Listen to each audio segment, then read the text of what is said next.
Patriot Act, they said he's missing. Mohammad Salman Hamdani, a Pakistani American Muslim from New York City. A young man who gave up his life to save others.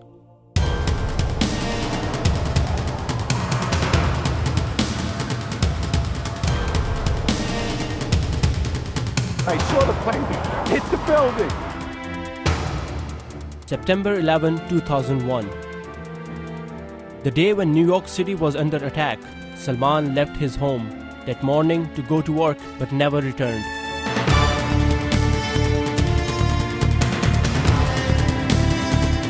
His disappearance was initially linked to the terrorist attack on the World Trade Center, but people who knew Salman never believed it.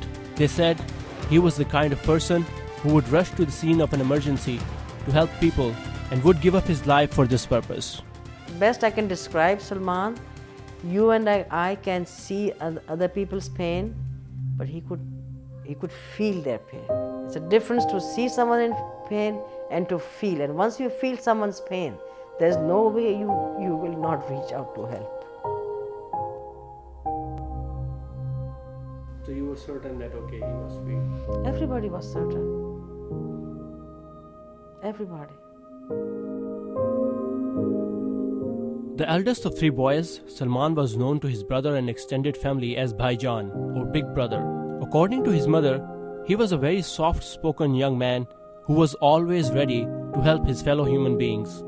He was a big fan of Star Wars, that his car was tagged as Young Jedi. During his college years, he worked as NYPD Cadet and became a paramedic. He wanted to become a medical doctor, and apart from the academics, serving your community, and that's why he joined the NYPD Cadet. He became a cadet, then he did his paramedic.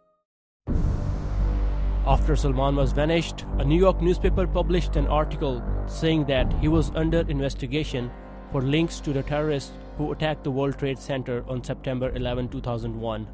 He had studied chemistry, they pointed out, and was a lab technician at his university. Flyers went up in his neighborhood saying that the FBI wanted to speak to him. Flyers that were later said not to have been authorized by any law enforcement agency. But to know more about Salman, I decided to meet people who knew him the best. Athar Naqvi is Salman's childhood friend. They lived in the same building, went to the same school, and spent a lot of time together while growing up. And that day, when Salman disappeared, Naqvi believed that he must be somewhere helping people after the attacks. I was very skeptical. I told everybody, I was like, Salman's a very helping person. Chances are he's probably in a hospital volunteering his efforts and stuff right now, so don't worry about it. I could imagine Sal doing something crazy like that. I mean, not how many people will see a building falling down and jump inside? Not too many, so. But Sal, if you say it, he's gonna do the right thing, so. Might not be the best for him, might hurt him, might cost him his life, but he's gonna do it. Professor Willaim Hersh, a biochemistry professor at Queen's College, knew Salman for 6 years that he spent there.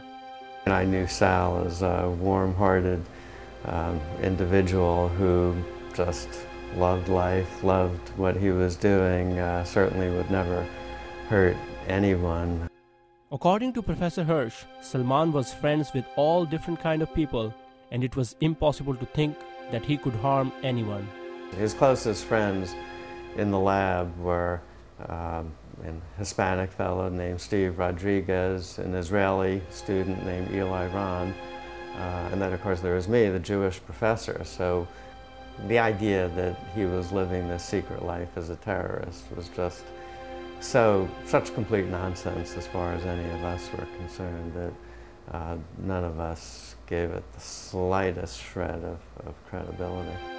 According to Professor Hersh, when Salman vanished that day, he could think that he must be working for US government and helping them somewhere, but not that he is a terrorist. I could have more easily imagined that he was secretly a member of the CIA working for the United States government and had somehow disappeared to help out with their investigation of the terrorists. That, as far-fetched as it may be, I could have imagined. And he was an American, a true American citizen, says Salman's mother. and she thinks that Salman's patriotism took him to World Trade Center that day. Only thing that he considered honor was there was someone died in one of our friends, and he was with a sergeant in the NYPD, and that's what he said, Mama, that is honor. I call that honor. And that's how he went, under the American flag. Could someone as seemingly patriotic as Salman be a terrorist? The quest to know more about Salman took me to Rockefeller University, where I got to know about Joseph Fernandes. Hi. Nice to meet you. How are you? Thanks so much. Okay, good. Come on in. Thank you. Fernandes was born and brought up in New York. He does not believe in any religion, but he recalls that he first knew Salman because he was a Muslim. I knew he was a Muslim, and it was a couple of times he actually wanted to change his lunch hour time in order to have the opportunity to go up to the mosque and pray during, I guess, afternoon prayers. So he arranged his schedule in order to do that. He always told me when he was going to go, so I'm not looking around for him. Fernandes remembers Salman being a very compassionate human being, the kind of people the world needs more today. I was mad. I was mad at Sal. You know why? Because he was a hero. Okay, he was a hero. He went there to help people. He should have come to work that day. He would have come to work that day, he could have been a doctor. He probably saved more people being a doctor than he would have been if he had not gone to those buildings.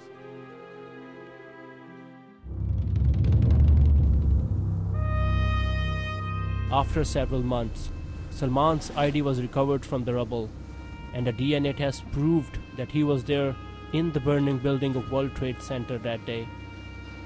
A bag of dirt was all that was left to bury, and it was too much for Salman's father to take. He passed away in 2004. Salman's mother took care of his two younger brothers and kept the family together. And without seeing his dead body, she is in denial that Salman is really dead. And she says that she might put a scripture on her son's anonymous grave when American government will accept that her son died at the scene of emergency while helping survivors. If he indeed died there that day, I want the, American government to honor him as a fallen hero who went down there to help as a first responder. Other first responders, they were acknowledged and given some medals. I want that same respect for my son. When I get that acknowledgement, then maybe I'll put a nameplate. Right now, they're just the remains of 9/11.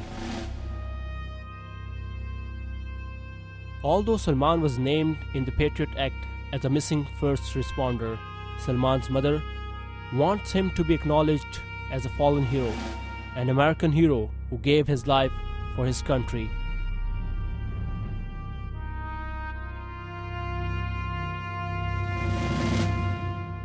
New York's police department and New York's mayor named Salman as 9/11 hero. Different organizations awarded Salman with different award for his bravery and sacrifice. But according to Salman's mother, their life in America changed completely after this incident. Pre-9/11, faith was not a factor in any discussions. Especially in America, it was, what's your nationality? But after 9/11, if you're a Muslim, you came under a lot of suspicion to this day. Well, before, I was an immigrant American. Afterwards, I became a Muslim American, and it became synonymous. If you're a Muslim, you are a terrorist. That is still there. In that time, did you ever think that, okay, well, let's go back, let's leave this country or something like that? No, I want to stay here and fight for my right. This is my country too. This is my nation, this is my country, my kids are born here. Talat Hamdani joined an organization named 9/11 Families for Peaceful Tomorrows. She says she wanted to convert her anger into peace and harmony, her way of keeping Salman's legacy alive. And she is still promoting this message of peace with her paintings, just like this one. The anger that is generated within us, we wanted to convert it towards, a positive, productive objective to promote peace in the name of our loved ones that we lost, instead of going for revenge and vendetta.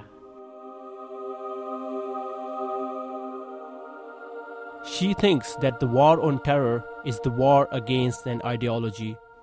It's a war on terror, they say, without any boundaries. The enemy is not a nation anymore. The enemy is an ideology. We are fighting an ideology. Terrorists that attacked us that day exploited our faith. And for all those people that I met in New York, Mohammad Salman Hamdani is still alive in their lives somehow. When I drive in on a bridge, I see where the World Trade Center was. And it is not a day I can go to work and not think of Sal. I think of the guy every day I go to work. So until the day I don't work at Rockefeller or I'm retired, I'll probably be thinking of him every day I go there. In 8 years I haven't stopped thinking of him. One of my fondest memories about Sal was when we went to Great Adventure and we were driving back home through Liberty State Park and towards the Hall Tunnel. And I remember I was sitting in the front with Sal and we're coming home, and I remember we looked towards the right. It had a skyline of the New York City, World Trade Center, Liberty State Park, Statue of Liberty, Empire State Building. And Sal looked at me and I was just staring outside. I was just admiring the view, and he's like, "Wow, do you believe we live in this city and how awesome it is?" And I'm like, "Yeah." And it's just so, every time I drive and I look towards my left now, and it reminds me of that moment of what I had with Sal and how we live in a great place, in a great city with so much going on. Immediately after their father passed away, there were many situations that we wouldn't know what to do, like any situation. Then Ani would say, or Zishan would say, "What would have Bhaijan done? Bhaijan kya karta is situation mein?" And we follow that. Mohammad Salman Hamdani made history when he sacrificed his life during 9/11 attacks. And he also made it clear that American Muslims also love this land just like any other American of any faith. Because Salman was a casualty not because he was a Muslim, not because he was a paramedic, or neither because he was a cadet. He was a casualty of 9/11 because he was An American. An American. बहुत अच्छा बच्चा था.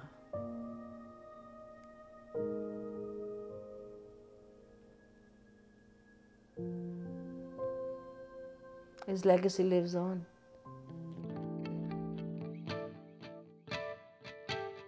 New York, one of America's biggest, fastest, and most dynamic cities, has hidden stories of those thousands of people who lost their lives on September 11, 2001, and also the stories of hundreds of thousands of people who were affected by that. World Trade Center is still being missed in the beautiful skyline of New York City. So are people like Mohammad Salman Hamdani, who sacrificed their lives for humanity.